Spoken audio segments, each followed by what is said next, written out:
Eu começo a partir de agora a minha conversa com Wellington Calazans e Sal Agostinho. Boa noite aos dois, bem-vindos Wellington e Sal. Boa noite, Dorival do Aleixo, boa noite, colega Sal, e a você assistindo ao Hora 10, é sempre bom estar aqui. Vamos então começar por olhar para as notas que fazem a atualidade desta quarta-feira e vamos começar exatamente pelo Reino Unido, pois já demos nota aqui de que Rei Carlos está em Paris para o reforço das relações entre a França e os Estados, ou seja, a França e o Reino Unido, que viram-se, digamos, até certo ponto beliscadas depois do Brexit. Wellington, Macron e Carlos terão um encontro bilateral onde temas como o ambiente, a guerra na Ucrânia e as migrações também vão seguramente fazer parte da agenda. Que narrativa é que podemos aqui esperar à volta destes assuntos e que importância também é que podemos aqui dar, na sua visão, a esta visita? Dorivaldo, essa narrativa aí é a narrativa permitida, né? A narrativa que sai na imprensa para que as pessoas fiquem presas como se o mundo estivesse girando em torno da agenda da Ucrânia, que não está. O problema entre Reino Unido e França vai muito além disso tudo. São problemas entre os dois países que, por pouco, muito pouco, este ano, não culminou com uma guerra por causa da questão das pescas e também por causa da questão das fronteiras, exatamente decorrente do Brexit. Recordo que foi inclusive tema de nosso comentário aqui, a dificuldade que turistas do Reino Unido tiveram de ingressar e regressar da Europa, né, por causa da questão do passaporte, de novas exigências, já que eles não são mais vistos como cidadãos da União Europeia. E, para além disso, temos aí o encontro de um rei que ainda está por se provar, porque herdou o trono no momento de elevada crise do país, do ponto de vista da política, e sem a popularidade da sua mãe, a falecida, recém-falecida Rainha Elizabeth, e com isso, que aqui também chamamos de Isabel, né? E com isso a popularidade dele ainda está por ser construída dentro do seu próprio território. E na França sabemos que Emmanuel Macron, não goza de popularidade elevada, muito pelo contrário, e com isso temos aí um encontro de dois odiados e fica aí o esoterismo, né?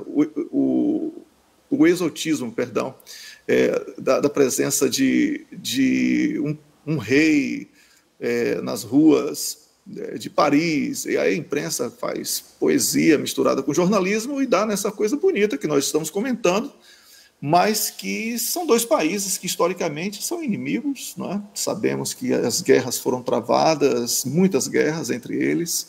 Recentemente, o episódio da quebra do acordo da Austrália na aquisição dos submarinos franceses teve também o dedo do Reino Unido e isso arranhou de sobremaneira a situação entre os dois países. Isso desgastou muito a relação entre os dois países e não tem sido noticiado. Aí falam que é sobre Ucrânia, não é nada de Ucrânia, não tem nada de Ucrânia nessa visita.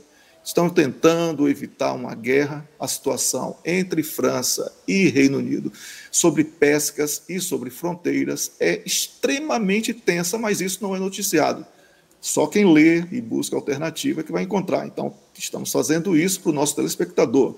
Então, você que vai agora, em instantes, certamente dormir, já vai dormir sabendo que existe uma relação muito complicada entre Reino Unido e França. E toda essa poesia do rei e tal é só para inglês ver. Vamos então olhar também para um outro assunto. Wellington, obrigado aqui pela contextualização também, mas é exatamente para Vladimir Putin, que vai visitar a China em outubro próximo, a convite de Xi Jinping, que nós vamos agora também aqui estender o nosso olhar de análise. Olha, mais uma situação em que a Rússia busca aprofundar a relação com a China em função dessa situação vivida com os países ocidentais, que é de extrema agressividade, não é? Sabemos que existe a negação do que é russo nos países ocidentais, até mesmo da música, algo que eu considero assim absurdo, né? Eu particularmente, que tenho um grande apreço por música chamada música clássica ou erudita, como preferir, e vejo nisso uma grande ofensa às pessoas que apreciam a música, a arte, que estariam isentas, né, dentro de um mundo racional.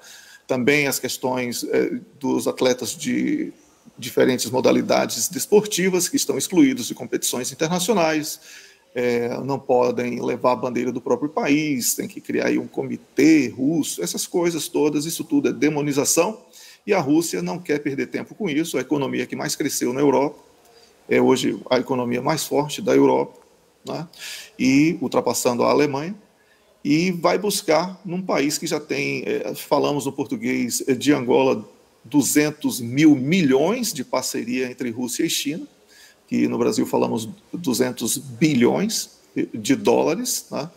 E certamente com questões de troca de tecnologia, inclusive militar, isso vai ser aumentado. Mas não é só isso. A China é fornecedora hoje de combustíveis russos para a Europa, né? E a Rússia precisa discutir isso de uma maneira mais tranquila em solo chinês, entre os dois líderes, Vladimir Putin e Xi Jinping, para que os europeus não sofram muito no inverno, porque vem aí o inverno, vai precisar muito de combustível russo, mas tem que ter os intermediários, que são Índia e China. Então, dessa vez, vai ser com a China. Então, nós vamos aí alimentando o mar de hipocrisia de todos os lados, desbravando o que a imprensa deveria estar fazendo, e eu critico mesmo a imprensa. Temos que criticar, porque é nosso papel como analistas, não é? E isso é vergonhoso o que está acontecendo, é uma história paralela que está sendo contada para as sociedades, e precisamos aqui, pelo menos, cumprir o nosso papel de trazer o contraditório, que eu fico muito feliz por ter esse espaço para poder fazer isso, e não sei até quando, mas tenho. Creio que essa aproximação, esse interesse de Vladimir Putin de participar, inclusive, de um grande evento que vai acontecer no mês de outubro na China, consolida de uma vez por todas a grande parceria. Para além dos BRICS, já existe uma aproximação muito forte entre China e Rússia, e eu acredito que isso tende a ser aprofundado na medida em que o próprio secretário-geral da NATO, o norueguês Stoltenberg, ele falou que essa guerra tende a durar muitos anos. Então, a Rússia tem que se preparar e tem que buscar os parceiros para o aprofundamento. Por isso, a decisão acertada de aceitar o convite por parte do Vladimir Putin. Vamos olhar para o terceiro e último assunto que trazemos para esta noite, e é, sem sombra de dúvidas, Nagorno-Karabakh, que vai configurar a nossa próxima análise, pois afinal o Azerbaijão e as forças arménias chegaram assim a um acordo para o cessar-fogo. Antes de tudo, Dorivaldo, temos que celebrar, né? Acordo de paz tem que ser assim a grande manchete, a grande notícia aqui, né? E sabemos que desde que a antiga União Soviética foi se desmembrando, começou ali essa disputa, e com isso foram centenas, milhares de vidas perdidas nesse confronto entre o Azerbaijão e a Armênia. Ora, um acordo de paz, muitos estão querendo especular as razões para o acordo de paz, quando sabemos que este tipo de abordagem não contribui muito para a manutenção da paz. E como o nosso propósito aqui, até por know-how de Angola, que é um país que conheceu a paz e que sabe preservar, e hoje é um exemplo positivo disso, né? Eu prefiro destacar mais os aspectos positivos, porque há vasto material sobre o conflito em si. O que temos a dizer aqui é que as conversas iniciais entre Recep Erdogan da Turquia e Vladimir Putin também contribuíram para este entendimento entre Azerbaijão e Armênia. E esperamos também, antecipando aí, que esse entendimento entre eles também contribua para a pacificação na Síria e a expulsão das tropas norte-americanas que não se justificam de forma alguma de estarem lá apenas explorando petróleo alheio, sem pagar por isso. Então, Dorivaldo, voltando aqui ao tema em discussão da Armênia, é realmente muito importante que este entendimento possa ter sido iniciado. Vamos torcer para que os elementos externos que se alimentam de guerras não sejam vencedores, para que novos confrontos sejam despoletados. Temos aí a possibilidade de construir uma área específica para aqueles, eram 120 mil, hoje são menos, em função de uma série de coisas,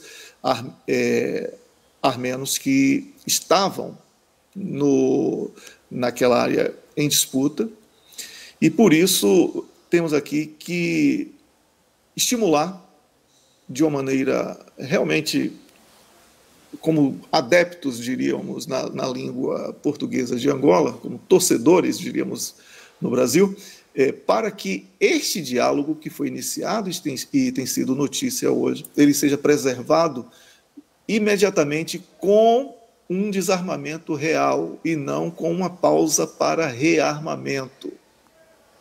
Porque este é o grande risco de, no lugar de um cessar-fogo, estejamos aqui noticiando como uma paz, uma grande conquista da paz, apenas uma pausa para que todos os lados envolvidos possam estar rearmados, reequipados do ponto de vista militar. E aí, Dorivaldo, como também é nossa obrigação falar sobre o que realmente vinha acontecendo, tem também questão religiosa, né? Sabemos que os armênios eles são cristãos e que a maioria esmagadora no Azerbaijão é composta de muçulmanos e turcos também, não é? Que essa também foi uma das motivações para a falta de entendimento entre as partes e toda esta guerra e tantas perdas e também muitos abusos que foram praticados, especialmente recentemente, contra crianças da Armênia, o que é uma nota muito triste, mas que não devemos aqui tentar resgatar, porque quando há acordo de paz, não há vencidos, não há vencedores. É a paz que deve ser a grande anfitriã de uma nova vida e de uma nova perspectiva para todos os atores envolvidos, Dorivaldo. Certo. Eu vou simplesmente agradecer e dizer que é, como sempre, um prazer enorme tê-los aqui aos dois, a si e ao Issao, analisando as notas que fazem a atualidade internacional. O prazer é sempre meu, Dorivaldo. Quero também deixar um abraço para o colega Issao, que certamente irá assistir, desejando a você continuação de bom trabalho e ao nosso público, boa noite e até a próxima oportunidade. Obrigado, boa noite e até a próxima, Wellington. Um grande abraço.